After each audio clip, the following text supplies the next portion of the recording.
꿈의 교회 성도 여러분, 반갑습니다. 오늘도 하나님께서 우리와 함께 하십니다. 오늘 6월 첫째 주 수요일, 우리를 인도하시고 지키시는 하나님의 숨결을 진하게 느끼는 하루 되시기를 소망합니다. 이 사람들이 살아가면서 겪는 여러 문제들 중에 상당수는 정체성과 관련된 부분이 많습니다. 정체성이 문제의 원인이 되기도 하고 문제를 해결하는 출발점이 되기도 합니다.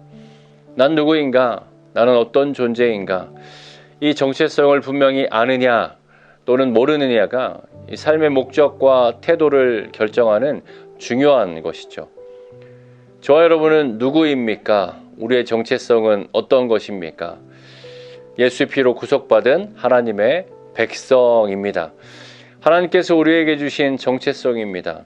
무엇보다 가장 중요한 이 정체성을 분명히 깨닫고 기억하며 살아갈 때에 우리의 삶의 목적과 태도가 달라집니다.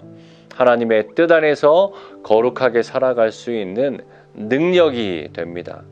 그 능력으로 오늘 하루도 거룩하게 살아가는 저와 여러분이 되시기를 소망합니다. 오늘 본문은 민수기 33장의 전반부입니다.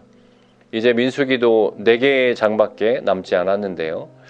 즉 이스라엘 백성들의 광야 여정이 이제 거의 다 끝나간다라는 것이죠. 이제 이스라엘 백성들은 가나안 입성을 눈앞에 둔 시점입니다. 그 시점에 오늘 본문은 이스라엘 백성이 애굽을 떠나 모압 평지까지의 여정을 회고합니다. 그들이 지났던 그리고 그들이 머물렀던 이 40여 개의 지명들을 나열하고 있습니다. 오늘 본문은 1절부터 37절까지 좀 길게 있지만 그렇지만 내용은 대부분 어디에 진을 쳤다라는 내용이 대부분입니다. 그렇다면 이 민수기 기자는 이 시점에서 왜 이 내용을 기록하고 있는 걸까요? 오늘 본문을 자세히 보면 그것은 가나안 입성을 앞둔 이스라엘 백성들의 정체성을 다시 한번 기억하게 하고 확고히 하고자 하는 그러한 목적이 있다는 것을 우리는 발견할 수 있습니다. 오늘 본문 1절과 2절을 함께 읽어보겠습니다. 모세와 아론의 인도로 대오를 갖추어 애굽을 떠난 이스라엘 자손들의 노정은 이러하니라. 모세가 여호와의 명령대로 그 노정을 따라 그들의 행진한 것을 기록하였으니 그들이 행진한 대로의 노정은 이러하니라. 아멘. 여기서 이스라엘 백성들이 기억해야 하는 중요한 정체성이 나타납니다. 1절에 이스라엘 백성들이 대오를 갖추었다라고 얘기하죠. 그리고 대오를 갖추고 애굽을 떠났다고 합니다. 이 대오를 갖춘다는 것은 군사 용어로서 이 부대를 편성한다라는 그런 의미입니다. 즉 이스라엘 백성들은 어떠한 정체성을 가진 걸까요? 그들은 그냥 민족이 아니라 하나님의 군대라는 것입니다. 그들은 하나님의 군대로서 이 광야에서 또 그들이 가나안에서 영적인 전쟁을 치러야 하는 자들이다라는 것을 정체성으로 나타내고 있습니다. 그리고 또한 2절에 보면 그들이 애굽부터 모압 평지까지의 여정 가운데 그들은 어떻게 이 여정을 걸어갔는가, 어떻게 갔는가에 대해서 나오는데 바로 여호와의 명령대로 그 노정을 따라 행진했다라고 나옵니다. 즉 이스라엘 백성들은 어떠한 정체성을 가지고 있는 것입니까? 그들은 그냥 민족이 아니라 하나님께 속한 하나님의 백성입니다. 하나님의 말씀대로 그 노정을 따라가면 그들은 하나님이 책임지시는 그 여정을 보낼 수 있었던 것입니다. 이스라엘 백성들은 이 정체성을 분명히 기억하고 가나안까지의 그 광야의 여정을 지나갔어야 했습니다. 그런데 우리가 잘 알듯이 안타깝게도 그러지 못했습니다. 비록 출애굽 1세대는 그러지 못했지만 그리고 비록 광야에서는 그러지 못했지만 이제 가나안에 가서는 그 정체성을 꼭 기억하고 지키며 살아가길 그 바라는 마음이 바로 본문에 담겨 있는 것입니다. 이 3절부터 이어지는 광야 노정의 그 장소들을 보면 크게 두 가지 내용이 있다라는 것을 알 수 있습니다. 이 먼저는 이스라엘 백성들의 불순종 가운데 겪었던 아픔들을 기억할 수 있는, 떠올릴 수 있는 그러한 지옥들이 기록되어 있습니다. 홍해 앞에서 원망하고, 마라의 쓴물 앞에 원망하고, 마실 물이 없고 음식이 없다고 원망했던, 그리고 금송아지를 만들었던, 또 가나안 정탐한 후에 원망했던 그런 원망과 불신의 역사들이 있었던 그 지역들이 기록되어 있고요.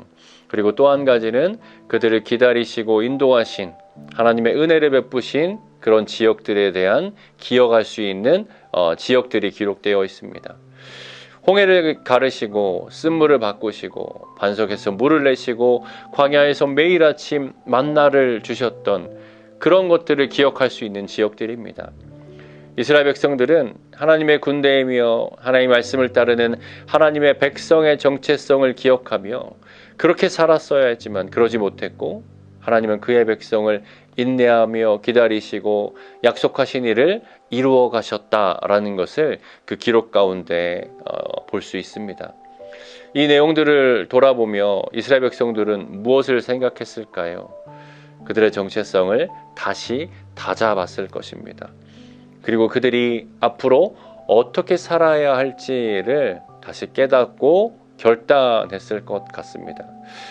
여러분, 우리도 이 말씀 앞에 우리의 정체성을 다시 한번 상기하길 바랍니다. 우리는 하나님께 속한 하나님의 백성입니다. 우리는 예수 피로 구속받은 하나님의 백성입니다. 우리는 하나님의 말씀대로 주님의 약속의 말씀을 신뢰하며 인도하심 따라 살아가는 복된 자들입니다. 우리는 결코 이 정체성을 잊지 않기를 바랍니다. 우리는 인생의 어려움 앞에서도 담대할 수 있습니다. 왜냐하면 우리는 하나님이 책임지시는 하나님의 백성이기 때문입니다. 우리는 인생의 형통함 속에서도 교만하지 않을 수 있습니다. 우리는 겸손할 수 있습니다. 왜냐하면 우리는 하나님께 속한 하나님의 소유라는 그 정체성을 우리는 알고 있기 때문입니다. 우리는 세상의 유혹과 핍박 속에서도 흔들리지 않을 수 있습니다. 왜냐하면 우리는 나의 능력이 아닌 하나님의 능력으로 우리 앞에 있는 영적 전쟁을 싸워 이겨야 하는, 이길 수 있는 하나님의 군대라는 정체성이 우리에게 있기 때문입니다. 하나님께서 우리에게 허락하신 정체성을 기억하며 살아가는 저와 여러분 되시기를 바랍니다. 그래서 우리의 인생의 여정 가운데 하나님의 일하신 놀라운 간증의 기록들을, 그 기억들을 많이 남기는 저와 여러분의 삶이 되기를 간절히 소망합니다. 오늘 하루도 그러한 하루 되시기를 바랍니다. 기도하겠습니다. 사랑의 하나님 감사합니다. 오늘 본문 말씀을 통하여서 하나님께서 이스라엘 백성들에게 주셨던 그 정체성을 다시 한번 상기하여 봅니다. 그렇지만 이스라엘 백성들은 광야 가운데 그것을 기억하지 못했고 그대로 살아가지 못했다라는 것 또한 오늘 말씀을 통하여서 보았습니다. 주님, 나는 하나님께서 우리에게 주신 그 정체성, 예수 그리스도의 그 십자가, 그 보혈의 피로 구속받은 하나님의 백성이라는 그 정체성, 나는 하나님께 속한 하나님의 것이다라는 그 정체성, 하나님의 군대라는 그 정체성을 우리가 기억하며 우리 삶 가운데 그 정체성대로, 그러한 존재대로 하나님께서 우리를 불러주신 그 이름대로 살아가는 하나님의 백성 되기를 간절히 소망합니다. 그리하여서 그렇게 살아갈 때에 우리 가운데 일하시는 그 하나님의 놀라운 역사를 하나하나 추억으로 기억하고 기록하는 그 놀라운 삶의 간증들을 남기는 삶을 살아갈 수 있도록 주여 우리를 인도하여 주옵소서. 우리에게 은혜 베풀어 주시옵소서. 그렇게 살아낼 수 있도록 주여 능력을 허락하여 주옵소서. 주님, 오늘도 그러한 하루 정체성을 지켜나가며 하나님의 은혜의 기록들을 써가는 하루 되게 하여 주시옵소서. 이 모든 기도 거룩하신 예수님의 이름으로 기도하였습니다. 아멘.